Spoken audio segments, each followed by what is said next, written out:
Let's talk Promethean pyreblasters and big Overwatch with a review of the Space Marine Infernus squad in Warhammer 40k 10th edition.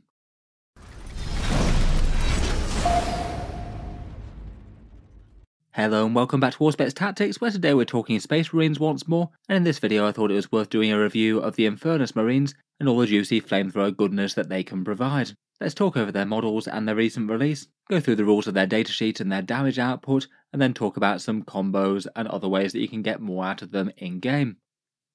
Focusing on the miniatures first, the Infernus Marines are basically a close assault anti-infantry specialist Space Marine unit, often dispatched into dense terrain or to clear out bunkers, wielding fearsome pyreblasters that douse the foe in brutal gouts of Prometheum. The models are perhaps some of the poster boys for 40k 10th edition, and feel kind of similar to how the assault intercessors were for 9th maybe. Fairly standard Tacticus armoured Space Marines, but just with a different gun.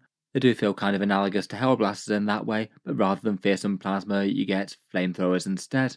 We had seen one of these Pyreblaster armed models for the Black Templars back when they released. Kind of nice that you can field entire units of them, for Salamanders players in particular perhaps, and the kit itself I'd say is fairly simple and effective. They are just basically primaris Space Marines with flamethrowers. There's a few small options to trade out the Sergeant between a regular guy and I think a guy throwing a grenade, but otherwise the rest of the squad is just getting ready to immolate away. At time of recording, Games Workshop isn't selling these individually yet, they just have them available via the 40k starter sets, plus the remnants of the Leviathan box. Typically at the moment they're perhaps one of the single easiest Space Marine units to acquire right now, seeing as there's a bit of an overabundance. You got 10 of them in the Leviathan box, and they're present in the starter sets. I feel like for excitement for the miniatures, maybe people were a bit more hyped up for the Terminators and Stern Guard and Ballistas Dreadnoughts and things, and overall it means that there's quite a lot of these on eBay at the moment, and second-hand sellers are going for very cheap indeed. In the UK it looks like you can pick up 5 of them for £9 or around about $5 for $16 in the USA, and that's really quite good value by Games Workshop standards. Direct from GW, normally squads of Space Marines cost you around about double that amount at least. With quite a lot of people having a fairly ready supply of Infernus Marines, it definitely makes it interesting as to how good they are in game right now. And this is the current datasheet from the Space Marine Codex. Infernus Marines are 85 points for 5 of them, or 170 for 10. So basically the same price as Primaris Intercessors or the Incursor squad. And for that you get a standard Space Marine body, 2 wounds with toughness 4 and a 3+ save. Okay, but not standout defense for 17 points I'd say. They move 6 inches and have got a fairly close range weapon, which means that they might struggle to get their range on targets if the opponent really wants to keep away from them. Compared with say the Intercessors, it feels like they're a unit that just gets more damage but gets it up close, as opposed to having a bolt rifle that's a bit more effective all the way out to 24-inch range. They've got an objective control of 1, so a bit worse than the Intercessors or the Assault Intercessors for the more battle line troop units for the Space Marines. These guys aren't battle line. And in combat they've got fairly standard stats there. 3 attacks at strength 4, AP 0 and damage 1. Kind of like their flamers, that'll be very good for bullying lighter infantry, but isn't really going to threaten much else heavier. For their ranged attacks they get standard bolt pistols as per normal with Space Marines, but the main event is obviously their pyreblaster flamethrowers, D6 shots to 12 inches, auto hitting with torrent, all at strength 5, AP 0 and damage 1. It gets strength 5, so it's a little bit improved compared with a fair few 40k flamers out there. Means it's a little bit more threatening against things like toughness 4 Space Marines, and given that you basically get a full squad worth of auto-hitting weaponry, it's really quite nice for Overwatch as well. If the opponent puts themselves in range of the entire squad of them, for just 1 CP you basically get a full round of shooting. If you can get them within 12-inch range, they put out some pretty respectable numbers versus infantry. This is the rough damage output for a squad of 5 models. You'd kill around about 8 Tyranid Termagants, 2 Space Marine Intercessors, but only around about 1 or 2 wounds to Terminators or 1 wound to a toughness 10 vehicle with those flamers. Basically they just don't really do all that much against heavier targets. If they then were able to follow that up with a charge, then that could be another 4 Termagants dead, or another 1 or 2 wounds against Intercessors, but against the heavier stuff they're going to do even less than their range damage does. Basically anything that's toughness 4 or has bad saves is good prey for these guys, anything else they're just not really going to be all that exciting against. Finally, I'd say their special rule maybe isn't the most exciting in the world. Purge the Foe is a thing that hands out battle shock. It only affects infantry and it only applies in your shooting phase, so it doesn't work for Overwatch or anything like that. And the way that battle shock works at the moment means that it's just not really all that useful. If the enemy does take a test in your shooting phase, odds are they're probably going to pass it anyway. and even if they do fail, it's only relevant for certain things like preventing stratagems, which might not have been particularly wanted on that unit anyway, or perhaps the odd secondary objective that involves holding midfield at points at the end of the turn perhaps. For anything else, this squad's going to have recovered battle shock at the start of the enemy turn, so it's just not going to be relevant. Putting that all together, and I'd say that at base the unit's role is just going to be dedicated infantry killers to skirmish over objectives. They do feel quite comparable to a standard intercessor squad for raw damage output, trading off a bit of range threat and a bit of melee threat for just some very heavy flamethrower things within 12 inches. Though they do lose the advantages on objectives like OC2 and the sticky objectives type rule. I'd say by far the biggest draw to them is to have the threat of Overwatch, which could be really quite a big deal if your opponent does have an army where they need to move light infantry onto the midfield objectives to hold them. An Infernus squad could just basically threaten to prevent that, where it could be a really bad idea for your opponent to even try to do that. If you've got 1 CP just to delete the entire unit with a huge gout of fire. Having damage output that's quite so skewed to just being good against light infantry though, I think means they're not really a very good squad to spam. Unless you just want to run loads of flamers for lore and theme reasons, I think you'd usually just want to have just maybe 1 or 2 of them at max in a 2,000 point army. And even then, for a slowish objective skirmisher type role, they've definitely got a lot of competition with all the other Space Marine infantry and the Codex. There's definitely ways to make them a lot more threatening though, and particularly with the Firestorm Assault Force as we'll get onto. For other core Codex rules though, Oath of Moment won't really affect them given that it doesn't affect the wound rerolls anymore, kind of annoying for them there. For generic stratagems, Armour of Contempt and the Grenade could be reasonable enough. Grenade could be handy I guess if they desperately need to destroy something that's usually out of their threat scope. A surprise bunch of mortal wounds could take down something with a much better save than they'd usually be able to kill. Overwatch is definitely the most relevant for them I think though, averaging around about 8 dead horde models for 1 CP just for a unit of 5 does seem like a pretty reasonable trade, particularly if it stops your opponent either taking an objective or kills a bunch of things that were just about to damage you. Otherwise, for other Space Marine units, the Stormspeeder Hailstrike or the Combi Weapon Lieutenant could both help with damage a bit. The Combi Lieutenant's rerolls could be handy if they're going to be skirmishing towards an objective, and I guess the Hailstrike could be nice enough for an extra bit of AP, though I feel like it might just be sending more investment after something that isn't really your biggest damage dealer in the Codex for the most part. You could maybe transport them either with something like an Impulsor or a Drop Pod or a Repulsor. For 80 points I feel like a unit in an Impulsor could be an interesting enough objective skirmish unit. You could drive in close, get them set up within range of an objective and burn away. You wouldn't be able to Overwatch if you were still within it though. Otherwise, if you did want to deliver a big maxed out squad of 10, then either a drop pod or a repulsor is probably the best idea. Or perhaps some of the chapter teleport tricks like Uriel Ventress for the Ultramarines, the Librarian Dreadnought for Blood Angels, or Deathwatch Teleport if you're using their detachments. For character support though, I think it's hard not to start with Vulcan Hestan for 100 points. Salamanders are well known for their flamecraft, and Vulcan seems to be the single best support piece for these guys perhaps. Basically 100 points for a fairly fighty captain with a fairly good flame profile of himself. D6 plus 3 attacks at strength 6 and AP 1 is very nice just by itself, but his main draw is to nominate one enemy unit to reroll wound rolls for flame and melter weapons against them, and that could definitely make a big squad of Infernus Marines significantly more scary if they're going to be rerolling all of their failed wound rolls. It's also kind of nice that he can join the Infernus squad, but could just be marking targets from somewhere else on the battlefield, perhaps safe in a squad of company heroes or something.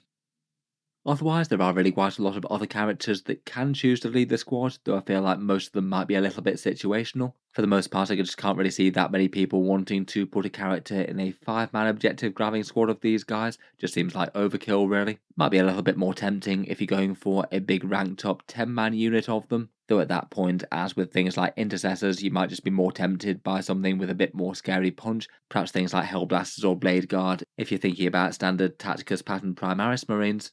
Out of the options though, I think a few do stand out. The captain helps out with melee a bit, but is perhaps most important for the free stratagem that they can get. Very nice for the devastating wound stratagem in the Firestorm Assault Force, though there's definitely a few other good battle tactics from other chapters. Otherwise, if you didn't have an obvious battle tactic stratagem to run, and you really wanted a 10-man squad for some reason with a character in it, I feel like maybe a Librarian might be the next most obvious choice. Giving them a 4+ invulnerable save seems pretty reasonable if they're going to be somewhat exposed and fighting over objectives, plus could chip in with a little bit of close-range psychic shooting with a bit more AP and damage that could help them out against targets that they might struggle against. Targeras could be interesting for the Ultramarines as well. Even more savage psychic shooting, -1 to hit, +3 Overwatch in particular is quite relevant for them. Otherwise, I feel like most of the characters don't really seem like particularly good fits. The Lieutenant could be interesting enough for fallback and shoots, but missing out on the lethal hits that he gives seems like a bit of a no-no for them. And other things like Apothecaries, Judaseers, Ancients and Chaplains just don't really seem to be particularly great fits for the squad. Maybe the Ancient could be okay for a bit more objective control, but still feels like you're kind of paying over the odds for that kind of benefit. For the most part, I feel like the chapter-specific detachments don't really add all that much to these guys, but a few of the Codex detachments are very interesting in particular, and perhaps unsurprisingly the Salamanders-focused one, the Firestorm Assault Force, just seems particularly stand out great. Both the core benefits of the detachment are really excellent for close-range shooting units like these guys. Going up from Strength 5 to Strength 6 is very relevant against things like Toughness 3 or Toughness 5 units, and it also just straight out gives them the assault keyword as well, which is excellent for getting those flamers in range. That'll give them a lot more threat range on the board. Otherwise it's 1 CP for +1 to wound, 2 CP for devastating wound torrents that along with Vulcan Headstone can kill a lot of things in the game, and they're also not awful out of transports as well. I feel like if you're investing in something like a repulsor, then you might be a bit more tempted by units that can take out slightly heavier targets than these guys, but they still could be fairly nasty with the jump out and shoot type stratagem. Otherwise, Gladius seems like a fairly nice fit as well. Again, easy access to advance and shoot. They've got a fallback and shoot stratagem as well, which could be quite relevant if they're on the front line. And in Devastator Doctrine, you could get the stratagem for the extra pip of AP as well, which could be quite big on flamethrowers. For the most part, I'd rate the rest as not really quite as standout good. Vanguard Spearhead could get them some extra durability at longer range, plus maybe some redeploys and reactive moves and things. The Anvil Siege Force could get them some fallback and shoot, but they won't be using the core detachment buff at all. And the Stormlance Task Force could allow them to advance and shoot for 1 CP, and I guess proceed to charge if they happen to be fighting some light infantry. Probably not particularly terrible in any given detachment, they'll certainly stand out great in Firestorm, and I feel like Gladius helps them out with more options than most of the rest. Just for the big obvious damage combo with these guys, I thought it could be interesting to see what kind of damage a full squad of 10 of them could spit out when supported by Vulcan and the stratagem. This one's the 2 CP Immolation Protocols one from the Firestorm Assault Force. This will give you devastating wounds on all of the torrent weapons. The cost of entry for this one is at least fairly pricey. It'll be 350 points for 10 Infernus Marines, Vulcan Hestan, and an attached primaris captain, though alternatively you could budget 2 CP for it. I guess in that case you could free up captain points elsewhere.